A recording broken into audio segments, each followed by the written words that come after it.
भारत के अब तक के सबसे बड़े बैंकिंग घोटाले ने भारत में वित्तीय क्षेत्र को पूरी तरह से हिलाकर रख दिया और इस घोटाले के शीर्ष पर कोई और नहीं बल्कि हीरा की बादशाह अरबपति नीरव मोदी और उनके साथी बैठे थे।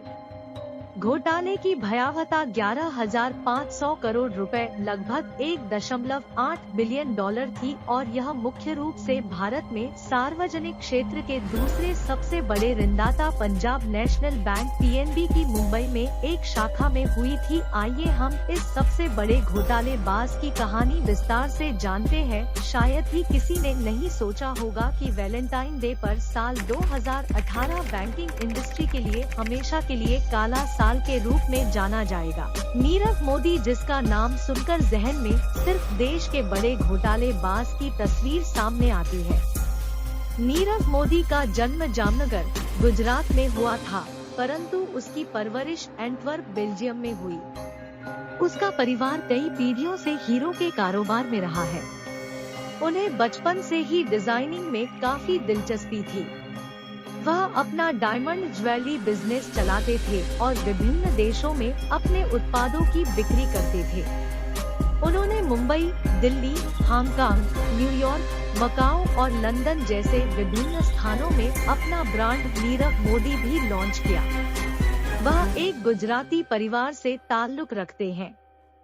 उनके पिता दीपक केशवलाल मोदी भी डायमंड ज्वेलर थे और उनकी मां इंटीरियर डिजाइनर थी।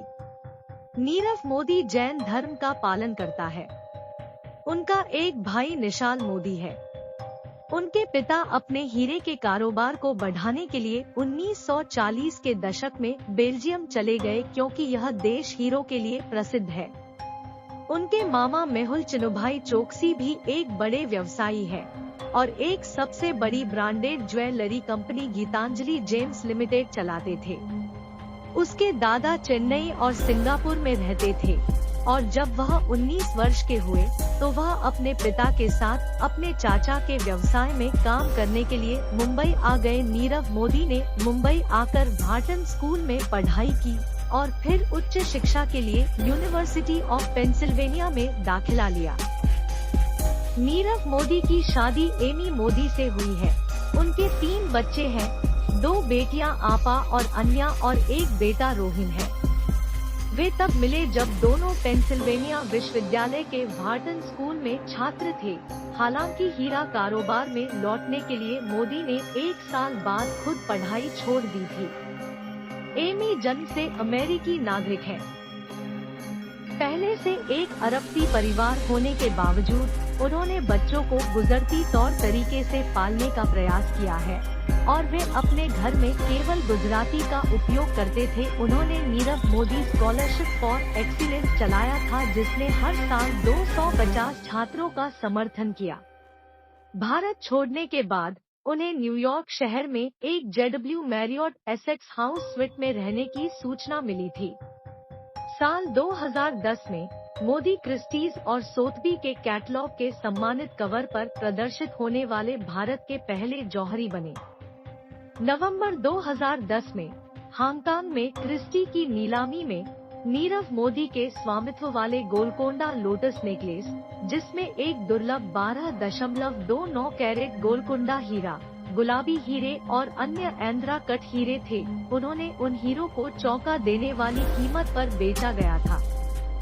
बाद में 2012 में रिवियर ऑफ परफेक्शन, एक सॉलिटेयर संग्रह जो नीरव मोदी ज्वेलरी संग्रह का एक अभिन्न अंग था और जिसमें 36 सफेद हीरे थे और कुल 8.8 कैरेट का वजन, हांगकांग में सोथबी की नीलामी में फिर से बेचा गया था।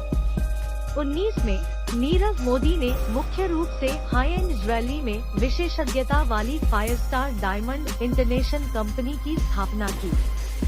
इसके अलावा 2014 में नीरव मोदी ब्रांड का जन्म नई दिल्ली, भारत में अपने पहले स्टोर के उद्घाटन के साथ हुआ था। 2015 में नीरव मोदी ने मुंबई, मेडिसन एवेन्यू, न्यूयॉर्क और हांगकांग में स्टोर खोले। दावा किया जाता है कि उनकी कंपनी ने बिक्री में 2 बिलियन से अधिक की कमाई की है। उनके पास सोलर एक्सपोर्ट्स, स्टेलर डायमंड्स और डायमंड आर यूएस के नाम से अन्य कंपनियां भी हैं। साल 2013 में प्रतिष्ठित फोर्ब्स सूची में नीरव मोदी को भारतीय अरबपतियों की फोर्ब्स सूची में शामिल किया गया था। नीरव मोदी के पास जैस्मीन कट डायमंड के लिए patent, United states design patent USD 76318S1, United states design patent USD 738-7, jewellery design का भी स्वामित्व है। PNB घोटाला कब और कैसे सामने आया? जैसा कि पहले कहा जा चुका है कि मुंबई की एक शाखा में PNB के भ्रष्ट अधिकारियों की मिलीभगत से यह फर्जीवाड़ा चल रहा था।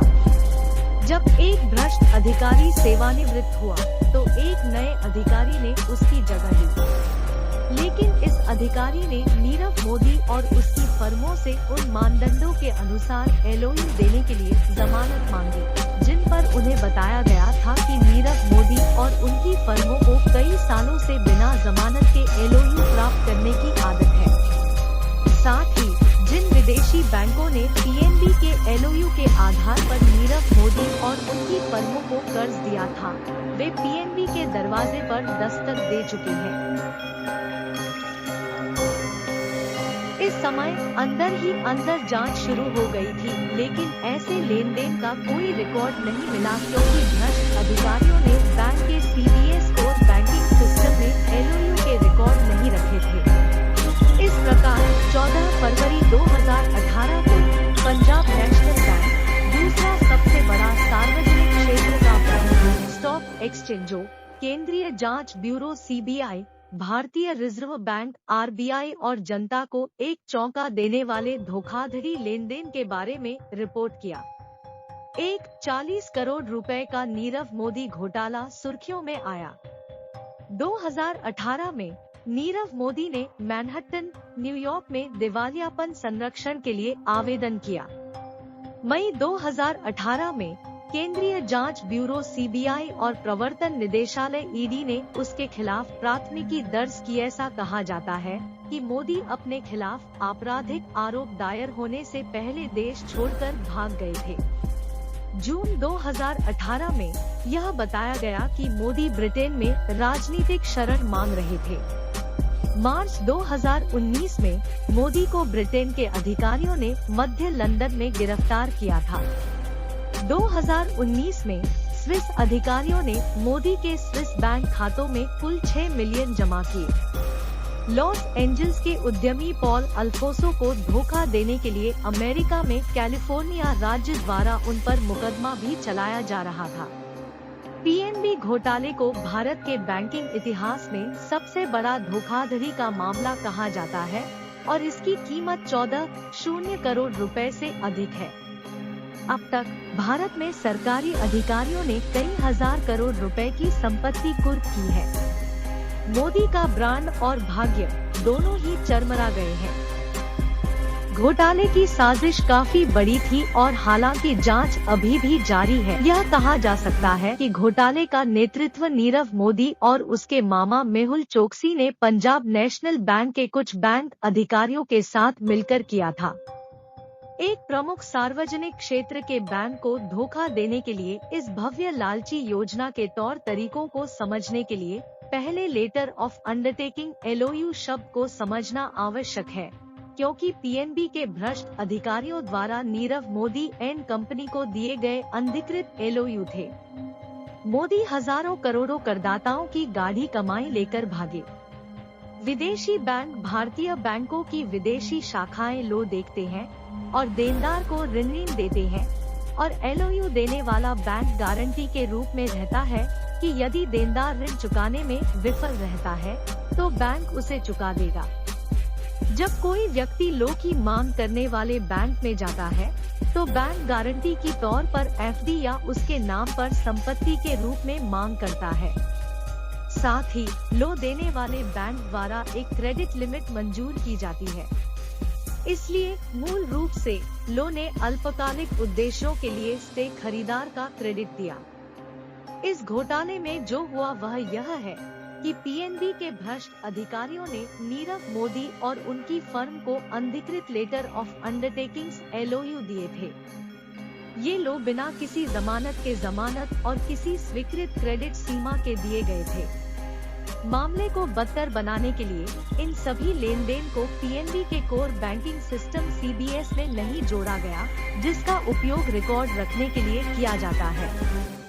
स्विफ्ट सिस्टम का बैंक के रिकॉर्ड कीपिंग कोर सिस्टम यानी CBS से कोई संबंध नहीं था और इसने नीरव मोदी और उसके साथियों को अनधिकृत LOU के साथ काम करने के लिए छाया क्षेत्र दिया। दूसरे शब्दों में, स्विफ्ट ने बैंक के CBS को दरकिनार कर दिया। चूंकि विदेशी भारतीय बैंक शाखाएं अपने भारतीय समकक्षों पर भरोसा करती हैं, क्रेडिट गुणवत्ता की जांच किए बिना उन्होंने नीरव मोदी और उनकी फर्मों को तुरंत ऋण क्रेता का क्रेडिट जारी किया। इसके अलावा, हालांकि ये LOU आयात संबंधी भुगतानों के लिए दिए गए थे, नीरव मोदी और उनके साथियों ने उनका इस्तेमाल पिछले ऋणों को चुकाने और अन्य उद्देश्यों के लिए किया था। ये नीरव मोदी द्वारा लगभग 7 वर्षों तक छाया में बड़े पैमाने पर और अनियंत्रित होते रहे। ब्रिटेन की एक अदालत ने 25 फरवरी 2021 को मोदी के भारत प्रत्यर्पण की अनुमति दी थी। ब्रिटेन की गृह सचिव प्रीति पटेल ने प्रत्यर्पण आदेश पर हस्ताक्षर कर उसके प्रत्यर्पण का रास्ता साफ कर दिया है। मोदी ने अदालत के आदेश के खिलाफ अपील करते हुए आरोप लगाया कि उन्हें भारत में सही सुनवाई नहीं मिलेगी। फिलहाल मोदी दक्षिण पश्चिम लंदन के वेंट्सवर्थ जेल में बंद है। कहने की जरूरत नहीं है कि इस घोटाले में नीरव मोदी अकेला नहीं था। उनके मामा मेहुल चोकसी, उनकी पत्नी अमी मोदी, बहन पूर्वी मोदी, भाइयों निशाल मोदी और नेहल मोदी की भारतीय अधिकारियों द्वारा पीएनबी घोटाले के संबंध में जांच की जा रही है, जिसमें नीरव मोदी की सहायता करने से लेकर परिवार के सदस्यों के स्वामित्व वाली कंपनियों के माध्यम से मनी लॉन्ड्रिंग तक के आरोप है। ग्रेट ब्रिटेन में नीरव मोदी की गिरफ्तारी के लगभग 1 साल बाद और घोटाले के सुर्खियों में आने के 2 साल बाद ईडी प्रवर्तन निदेशालय के अनुरोध पर इंटरपोल ने अगस्त 2020 में मोदी की पत्नी अमेरिकी नागरिक अमी मोदी के लिए एक रेड नोटिस जारी किया। रेड नोटिस अपने आप में एक गिरफ्तारी वारंट नहीं है, लेकिन यह इंटरपोल के सभी सदस्य देशों 192 को अमी मोदी की तलाश करने की अनुमति देगा और चूंकि वह दुनिया के सभी बंदरगाहों और हवाई अड्डों पर इंटरपोल के डेटाबेस में होगी, इसलिए वह मुफ्त में आवाजाही पर सख्ती से रोक लगाई जाएगी। जब इतने बड़े पैमाने के घोटाले सामने आए और पीएनबी घोटाला कोई अपवाद नहीं था, तब निवेशकों का वित्तीय क्षेत्र से विश्वास उठ गया। नीरव मोदी घोटाले के बाद निफ्टी और सेंसेक्स को भारी झटका लगा। शेयर बाजार पर घोटाले का अधिक विस्तृत प्रभाव नीचे दिया गया है। बैंक स्टॉक शेयर बाजार में एक प्रमुख भूमिका निभाते हैं और भारत में 34 राष्ट्रीयकृत बैंक है। फरवरी 2018 के महीने में जब नीरव मोदी घोटाला सार्वजनिक हुआ, बैंकिंग शेयरों में भारी गिरावट आई और इन 34 बैंकों के मार्केट कैप में 36,000 करोड़ रुपए से अधिक की कमी आई। अकेले पीएनबी के शेयरों में निवेशकों की 8,000 करोड़ रुपए की संपत्ति का नुकसान हुआ। आंकड़ों में गहराई से उतरे बिना यह कहा जा सकता है कि उजागर बैंकों UCO bank, Allahabad bank, axis bank, union bank of India और SBI यानी अनधिकृत LOU के आधार पर ऋण देने वाले बैंकों को इसका खामियाजा भुगतना पड़ा। नुकसान की सुनामी। 2018 में पीएनबी घोटाला सुर्खियों में आने से पहले नीरव मोदी की कुल संपत्ति $1.7 बिलियन होने का अनुमान था।